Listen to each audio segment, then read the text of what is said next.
Unboxing rim Jepun untuk 4x4 lagi guys. Hari ni Wan Cina nak sambung unboxing rim Jepun yang baru sampai lagi. Okay, so kali ni edisi untuk rim 4x4. Hari itu Wan Cina baru siap unboxing satu set TE37 untuk 4x4 ni, quality forge. Ini juga quality forge, tapi kita tengok dulu apa model dia guys. Okay,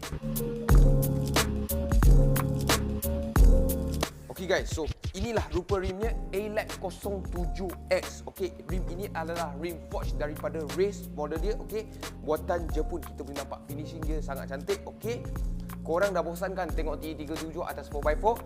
Inilah rupa rim yang Wan Cina nak review hari ni. Memang sangat cantik, memang sangat belanja. Kita boleh nampak dia ada polish lip. Okay, memang sangat kilat kalau pasang dekat kereta. Sesuai untuk Fortuner ke, Hilux ke, banyak lagi kereta yang pakai 613.9.7 PCD dia. Okay, so rim ini adalah rim forge, tapi dia tak ringan sangat sebab ini adalah rim 4x4. Okay, ini A-Lab dia, lagi sesuai untuk yang lagi kasar dekat off-road tu. Okay, kita boleh nampak finishing semua cantik-cantik. So spek dia adalah 18x9 offset kosong guys. Okay, so sesuai untuk main 4x4 lah. Ini spek memang sangat cun. Okay, kita timbang dulu tengok berat rim ini berapa guys. Kita timbang tengok berat dia berapa. 18 inci, 9.8 kilo untuk rim 4x4. Nak cakap berat sangat tak ada, nak cakap ringan sangat dia pun tak ada. Okey, memang sangat sesuai, memang sederhana saja berat dia.